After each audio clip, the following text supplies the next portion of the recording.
Près de 5000 cerveaux en ébullition ont arpenté chaque jour les travées aujourd'hui désertées de la bibliothèque. Les 10 000 mètres carrés de la BPI se vident. Pour le déménagement, les étagères sont inventoriées, plastifiées. 320 000 ouvrages déplacés sans rien toucher à son rayonnage.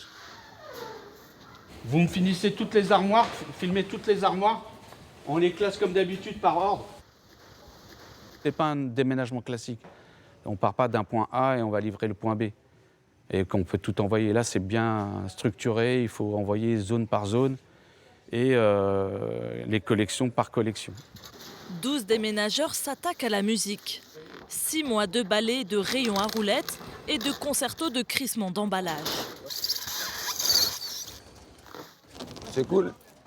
En plus, on voit un peu tous les livres, toutes les cultures. Mais c'est vrai que c'est un peu répétitif. Une demi-année pour transférer les collections de la bibliothèque publique la plus visitée de France. C'est très compliqué, en fait, puisqu'il s'agit d'une bibliothèque, ce qui suppose un plan de classement, hein, vraiment une classification assez fine. Et il faut faire en sorte que les livres puissent être réinstallés avec la même linéarité. Donc il y a vraiment là une complexité assez importante. On parle de 9 km de rayonnage de livres, hein, quand même. Destination Bercy. Il y a une différence entre les tirets et les points, on est d'accord? Ouais. À l'arrivée, chaque cote est inspectée. Un déménagement, c'est souvent l'occasion pour tout réorganiser.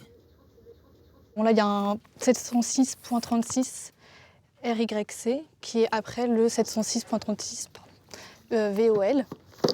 Là, on est dans la partie art qui est un fond qui est hyper consulté, qui est donc très en bazar. Donc c'est bien de revoir les choses revenir bien dans l'ordre. En tant que bibliothécaire, on aime bien ça en général.